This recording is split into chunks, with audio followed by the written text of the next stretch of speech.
Over the past 2 weeks, my art has been improving quite rapidly, and honestly, it's been happening a little bit by accident. For the most of my life, or throughout my art career, I've been such a try-hard. I've been someone who's like pushes really hard to improve. I used to force myself to wake up at a certain time and draw as much as possible. I was really in the grind for most of my art career. And honestly, looking back, I'm not sure most of that was necessary. I feel like a lot of the work I was putting in, a lot of the effort I was putting in was coming from a deeply unhealthy place. So all of this effort was just backfiring because it wasn't coming from a place of love and curiosity, which meant that I wasn't actually learning as much as I could learn if I just relax. Over the past 2 weeks, I've been improving rapidly, mostly from not trying very hard. Like a month ago or so, I let go of a lot of the goals that I had. I realized I had all these expectations of what the art practice should look like and how much money I wanted to make off the art. Now, I think that's a big part of it, where I just wanted to prove myself as a professional artist. I wanted to sell original pieces, and I had all these ideas around what it is that I wanted out of the art practice. And a month ago or so, I kind of decided that, you know what? I'm going to try to let go of this goal completely. And my last video was about grieving my art career. And I've been going through that process. So over the past 2 weeks, when I let go of a lot of the goals that I had around achieving certain levels of drawing, I've been allowing myself much more room to just enjoy the drawing practice without questioning everything. I can do a bunch of bad drawings and it doesn't really matter as long as I'm having fun. And paradoxically, that's helped me improve very quickly. Now, this makes sense when you look at it externally. Like for you, that probably makes a lot of sense. You're like, yeah, of course. Like the more fun that you're having, the less critical you are over yourself, the more you will improve. But from a lived experience, it's quite difficult to do it because you can't really do that disingenuously. Like you can't just fake it or lie to yourself that like, oh, I'm going to give up my goals, so I'll be better at my goals later. Like you can't really do that. You have to genuinely like surrender some of those things to get the improvement. But to me, it's kind of funny that like I'm improving by accident to a certain degree. Like giving up is allowing me room to be myself and learn how to draw better. Yesterday I was drawing a bunch of faces because I'm working on like improving how I draw my faces. And I just drew them way better than usual. Like I was kind of surprised by some of the faces that were coming out because I was like, I've never studied this. Like I never spent the time to actually study this like traditionally, like the way we think of studies. I was just drawing and having fun, and suddenly like some of the faces were really interesting. And I was like, oh, this is fascinating. I didn't think that this would come up. Like the things that are happening are just happening naturally, and a lot of that is coming from a place of surrender and just being myself. And what I think is interesting here is that this makes a lot of sense to me when I think about it in other aspects of life. Like if I think about my friendships, for example, I think that's the best example.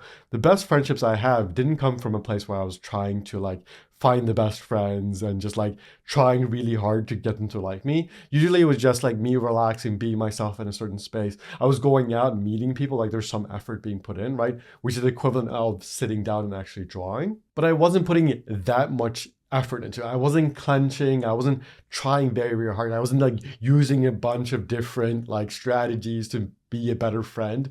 All I was doing was just being in a space, talking to people from like a genuine interest, a genuine place, being curious about people. And that blossomed into a lot of the beautiful friendships that I have now. And when I'm looking at my art practice, I'm like kind of approaching it the same way, where I'm spending the time to like sit down and draw. I'm leaving room for drawing. I'm making sure that I'm not on my phone while I'm drawing. I'm trying to like make room for it. But at the same time, I'm just like being loose with it. It's like, oh, if I do 10 bad drawings, completely fine. If I do 10 face drawings that are horrible, like portraits that are just horrible, that is fine. I'll just allow that to happen, and I don't need to force myself to be good at it. I don't have to force some sort of like criticism of like where I can improve. I don't have to do any of that. I can let go of all of that completely. Just let it happen naturally. My creative side, my creative self will guide me. I'm putting more trust in the creative aspect of my mind. I'm putting more trust in my intuition, which means that even when I make mistakes, I note it. I make sure that I note that I made a mistake, right? I'm not pretending like I didn't make any mistakes, but I don't obsess over them. I don't think deeply about the mistake. I bring awareness to it, but then I let go of it. I don't add any more judgment. It doesn't say anything about me.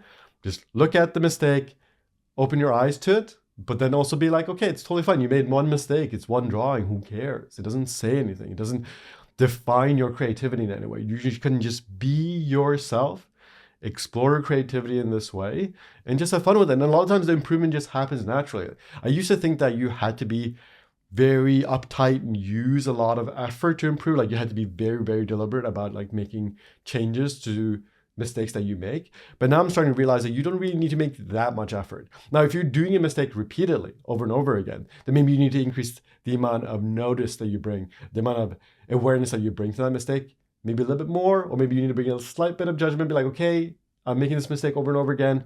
Let's step back. Let's go do some studies that specifically target this area. But I don't think you have to do that all the time. I actually think that you can just bring awareness, bring light awareness over time, enjoy the practice, explore, and then over time things will just adjust. And that is what I'm experiencing right now. And to a certain degree, it's a little bit scary to think that all the effort that I put in the past, like the amount of clenching I was doing, the amount of force I was using to try to draw better, was kind of unnecessary. Now, at that time in my life, that is how I approached it, and that's totally fine. It's totally fine if you've approached drawing in that way in the past. I'm not judging you for that, and I'm trying not to judge my past version of myself with that. Like, I'm totally fine that I made those mistakes in the past, but it is a little bit scary to think that, like, hey, I could have actually enjoyed that if I had the wisdom to, and it probably improved way more. I could have probably gotten to a place that is better. Now, there's like a little bit of a unhealthy thought there that like it could have been better or whatever. Also going to try to let go of that, but I do think it's a little bit funny that that is there. This is something that I want to add more lessons to around. Like I want to talk about this more in some of my courses, so I'll be breaking this down, like the creative self versus the intellectual self. So if you have the absolutely everything bundle, that will be coming over the next couple of months, so check that out. Links are below if you're interested in purchasing that. If you are an artist who wants to get in touch with your deeper self, check out the inner artist course, which is also included in the absolutely everything bundle. Or if you're a beginner artist who just wants to learn how to draw and just have fun, there's a bunch of different things. There's the Beginners Toolkit, there's the figure drawing bundle, portrait drawing bundle. All of that stuff is included and linked below if you are interested. But it's just, no matter where you're at, like you don't need my courses to learn any of this stuff. Just try to relax the tension that you have around your art practice if this resonates with you, or if this resonates with other aspects of your life. Maybe your art practice is a place where you are gentle with yourself. Maybe the art practice is a place where you're allowing yourself to be yourself naturally, but maybe you're clenching somewhere else. Maybe you are using a lot of tension in other areas of life, and then just see if you can relax that a little bit and see what happens. I'm trying to apply this to more aspects of my life, just like trying to be myself in a way that's natural and fun and not too worried about what's happening.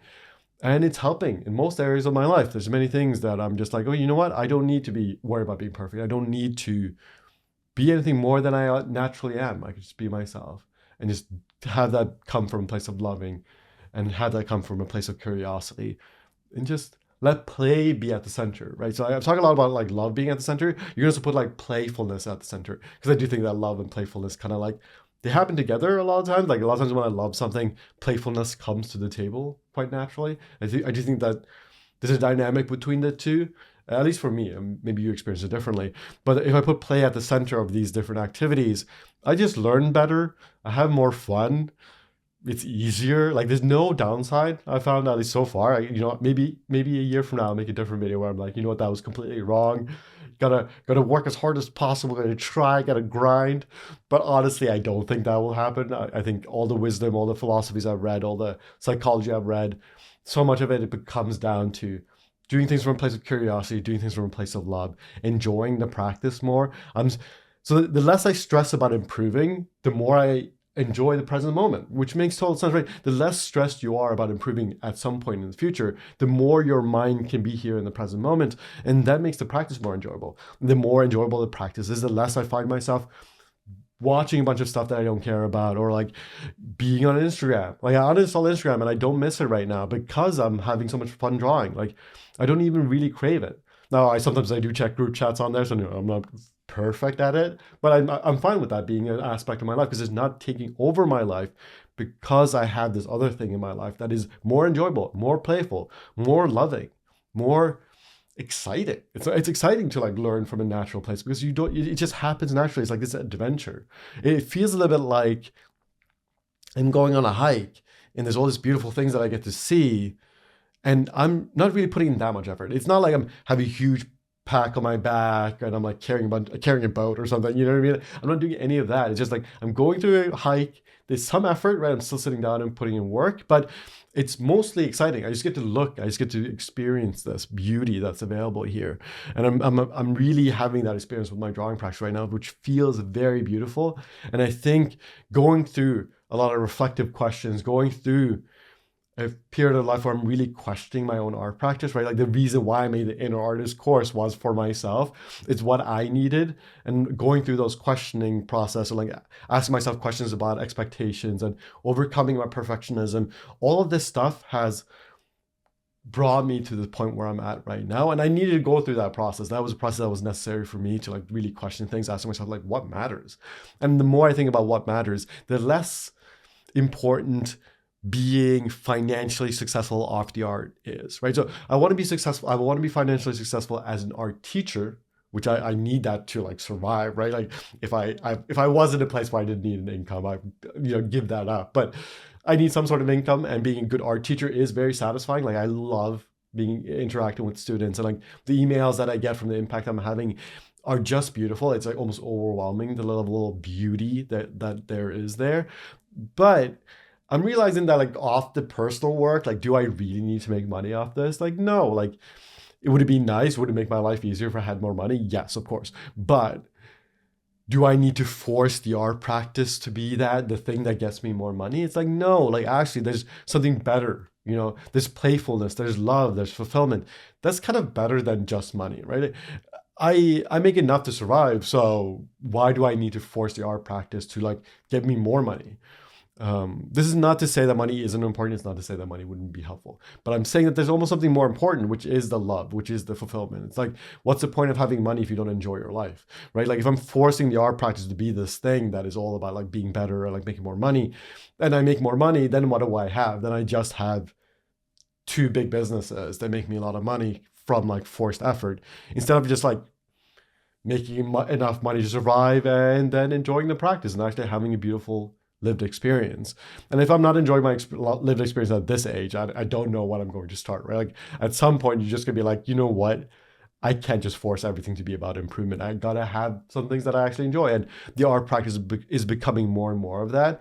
And ironically, I am improving more. I do think that this is gonna help me make more money, which is like funny that the more I give up the necessity of making money, the more I actually feel like I'll probably make more money, because by being relaxed in my own practice, I learn more. The more I learn, the better of a teacher I become. So it's just kind of like a win-win situation, which is like strange. I almost feel a little bit suspicious of it. That's why I didn't make this video sooner, because I'm like, this is happening a little bit too easily. Is this actually sustainable, or is this just by accident?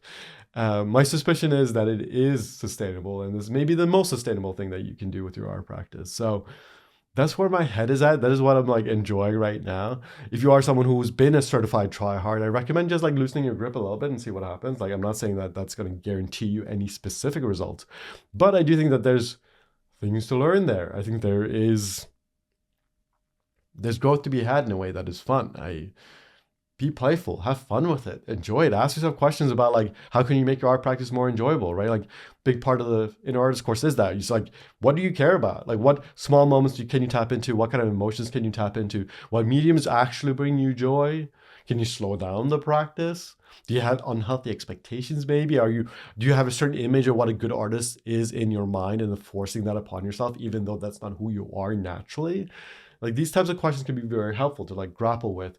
And I do think that a ton of journaling can actually help you become a better artist. I've been doing more journaling. The more journaling I do, the more freedom I find in the art practice. So if you are someone who's a tryhard, give that a shot, do a bunch of journaling, play around, see what happens. But if trying hard is what you need right now, if that's the only way that you get drawings done, then maybe that's the phase of life that you're in. So like it's completely fine that you are in that space, and if that's the room that you need, take it. But there maybe is a better path if you're willing to try it out. I don't know how to convince people if they're not willing to give it a shot, but just try it, experiment. I'll see you guys in the next video. Bye.